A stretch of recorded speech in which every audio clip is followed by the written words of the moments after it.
New York City is the most famous city on Earth. 8 million people live in it right now, and most of them have no idea what's underneath them. There are mass graves with over 1 million bodies that the city doesn't talk about. There are tunnels beneath the subway where people live in total darkness and haven't seen the surface in years. There are intersections where so many people were murdered that the walls still have marks in them. New York wasn't built on ambition. It was built on top of everything it wanted to forget. These are the darkest secrets about New York City. Hart Island sits in the Long Island Sound off the coast of the Bronx. It is the largest public cemetery in the United States, and almost no one in New York knows it exists. Since 1869, the city has been burying its unclaimed and unidentified dead here in mass trenches. Adults are stacked 3 coffins deep in rows of roughly 150. Infants are buried in even tighter formations, sometimes over 1,000 per trench. The burials are carried out by incarcerated individuals from Rikers Island. Over 1 million people are buried on Hart Island. During the AIDS crisis, the island received so many bodies that sections had to be designated specifically for victims the city couldn't place. During the early months of the COVID pandemic in 2020, drone footage showed workers digging new trenches, and the images went worldwide. For over 150 years, New York has been sending its forgotten dead to an island most of its residents have never visited. The Five Points was a neighborhood in Lower Manhattan that existed from the early 1800s through the late 1800s, and it was considered the most dangerous place in the Western Hemisphere. It was built on top of the Collect Pond, a body of water so polluted with slaughterhouse waste and industrial runoff that the city filled it in with garbage and built housing on top. The ground was unstable. Buildings sank into the earth. The basements flooded with contaminated water. Disease was constant. The neighborhood became a densely packed slum where Irish immigrants, free black communities, and other marginalized groups lived on top of each other in conditions that horrified even the city officials who had created them.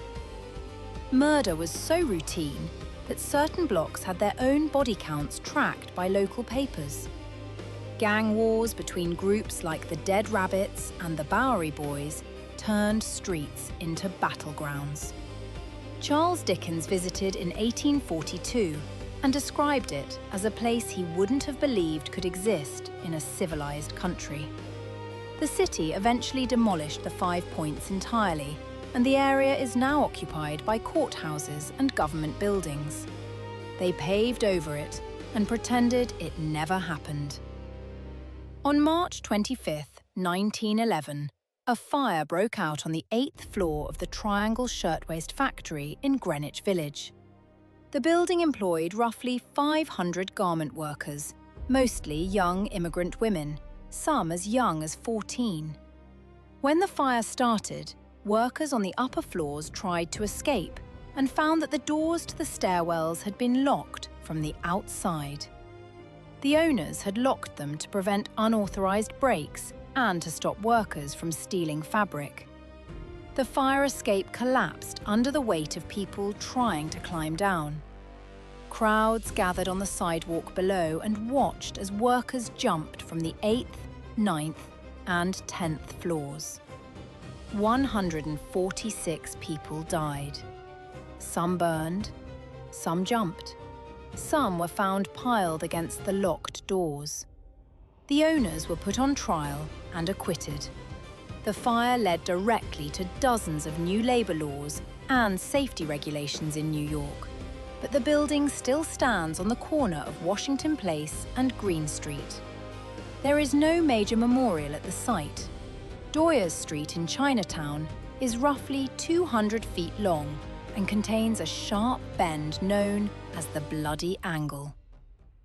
Between the 1870s and the 1930s, more people were murdered at that single curve than at any other intersection in American history.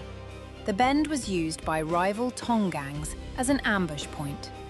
You couldn't see around the corner, and by the time you did, the person with the hatchet was already swinging. The bodies were dragged through a network of tunnels beneath the street that connected gambling parlors, opium dens, and escape routes. The violence was so concentrated in such a small space that the post office reportedly refused to deliver mail to the block during certain periods. Today, Doyers Street is a quiet stretch of restaurants and barbershops. The Bend is still there. On June 15, 1904, a steamboat called the General Slocum caught fire on the East River while carrying over 1,000 passengers, most of them German-American women and children from the Lower East Side, on a church outing. The life preservers had rotted and fell apart when people put them on. The lifeboats had been painted into their racks and couldn't be freed.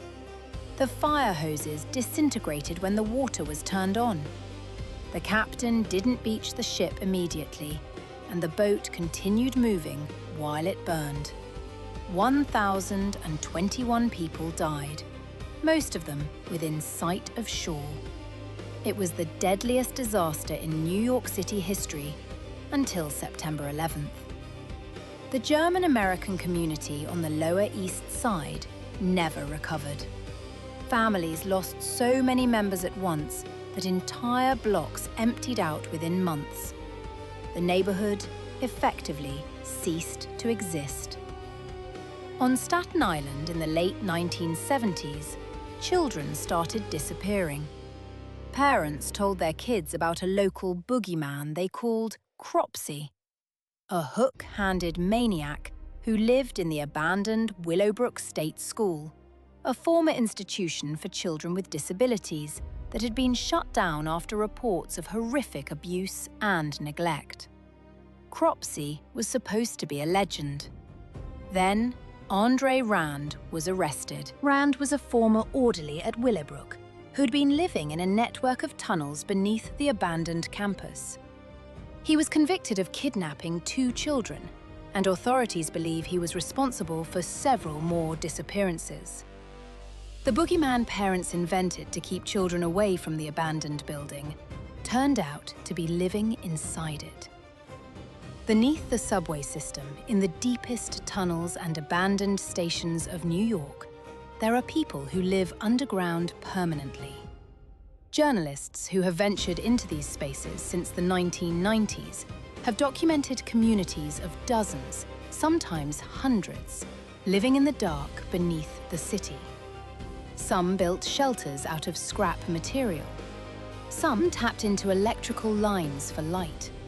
Some hadn't been to the surface in years. The city has periodically cleared these encampments, but the tunnels extend for hundreds of miles, and new communities form as fast as old ones are dispersed. Right now, beneath the feet of 8 million people, there are men and women living in tunnels so deep that sunlight has never reached them. New York City is the brightest city in the world, and the things it hides are directly proportional to how hard it works to keep the lights on. Subscribe if you want to see the darkest secrets about another city explained next. And tell me in the comments which part of New York's history disturbed you the most. I'll see you in that video.